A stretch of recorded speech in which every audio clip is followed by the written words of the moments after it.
గారి హయాంలో సాక్షాత్తు అక్షరాల 28,457 కోట్లు మేర ఆయన పరిమితికి మించి అప్పులు తీసుకున్నారు.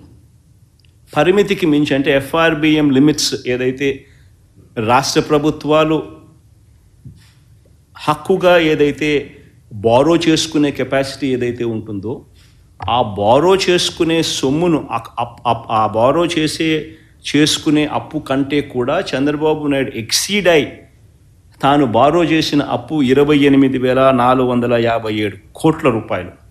ఇది కాగ్ రిపోర్ట్స్, ఇవన్నీ నేను చెప్తా ఉన్నటువన్నీ కూడా CAG reports, union finance commission reports, ministry of statistics and programme implementation government of India reports.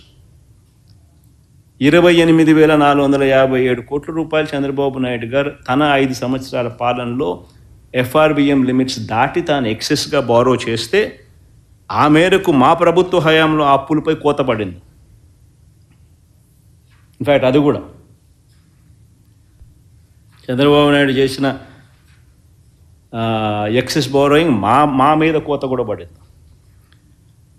ఆ రకంగా చూసుకున్న చంద్రబాబు నాయుడు గారు ఆ టైంలో 28,457 కోట్ల రూపాయలు ఎక్సెస్ బారోయింగ్ తాను చేస్తే మా హయాంలో ఎక్సెస్ బారోయింగ్ ఎంత అంటే కేవలం 1,600 కోట్ల రూపాయలు. సో నేను అడుగుతా ఉన్నది ఒకటి, ఎవరు ఆర్థిక విధ్వంసకారుడో చెప్పడానికి ఈ డేటా అంతా కూడా కనిపిస్తూ ఉంది. ఎవరు క్రమశిక్షణతో నడిచారు, రాష్ట్ర ప్రభుత్వాన్ని నడిపించారు అని చెప్పడానికి ఈ డేటా అంతా కూడా చూస్తే ఎవరికైనా అర్థమవుతుంది. ఈ మనిషి ఇప్పుడు సూపర్ 6లు, సూపర్ 6లు, సూపర్ 7లు ఇవన్నీ కూడా ఎగ్గొట్టడానికి ఈ మనిషి ఒక భూతం ఉన్నట్టుగా ప్రచారం చేసే కార్యక్రమాలు చేస్తూ ఉన్నాడు. వాస్తవం చెప్పాలనంటే చంద్రబాబు నాయుడు గారి హయాంలో కోవిడ్ లాంటి మహమ్మారి ఎప్పుడూ లేదు. 2 సంవత్సరాలు కోవిడ్ లాంటి మహమ్మారి వైఎస్ఆర్సీపీ ప్రభుత్వం అధికారంలోకి వచ్చిన తర్వాత మా ప్రభుత్వం హయాంలో కోవిడ్ లాంటి మహమ్మారిని చూసాం. ఎప్పుడు చూడాల.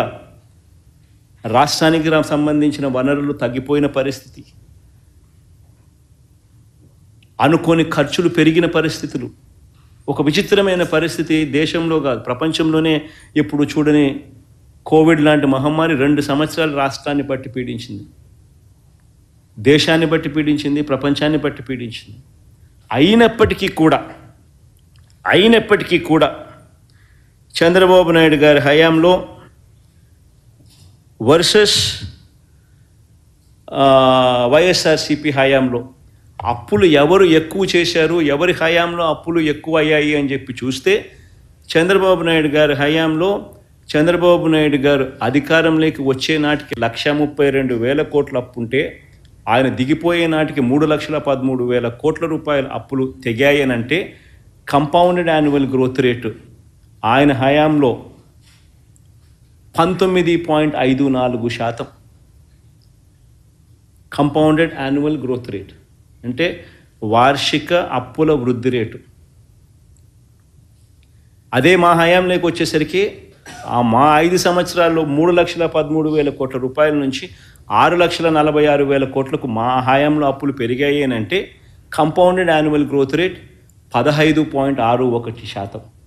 అంటే చంద్రబాబు నాయుడు గారి కంటే 4% అప్పులు తక్కువ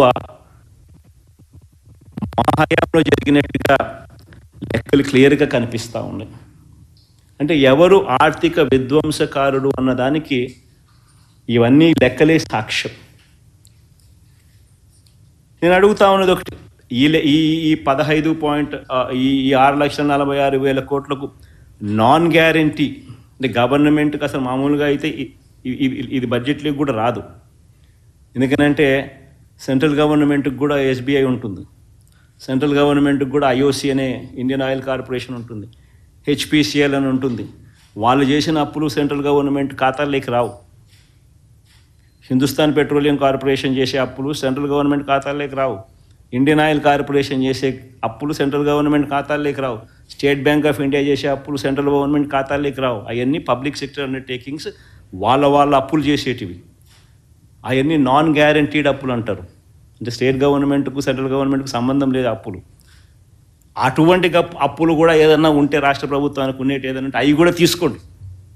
నేను అవి కూడా ఒక అడుగు ముందుకు మామూలుగా బడ్జెట్లోకి రావు. అయినా కానీ చంద్రబాబు నాయుడు సాటిస్ఫై చేసేదానికి అవి కూడా తీసుకోకపోండి అని చెప్తాను. అవి కూడా తీసుకున్నా కూడా చంద్రబాబు నాయుడు గారు అధికారంలోకి వచ్చే నాటికి అధికారంలోకి దిగే నాటికి ఎంత అని చూస్తే అధికారంలోకి ఆయన వచ్చే నాటికి 8,600 కోట్లు అప్పులు ఉంటే అలాంటి అప్పులు ఆయన దిగిపోయే నాటికి ఆ అప్పులు 77,000 కోట్లకు తీసుకుపోయాడు. అక్కడ కూడా ఆయనదే ఘనత. మా హయాంలో అటువంటి అప్పులు 77,000 కోట్ల నుంచి తగ్గించినాం.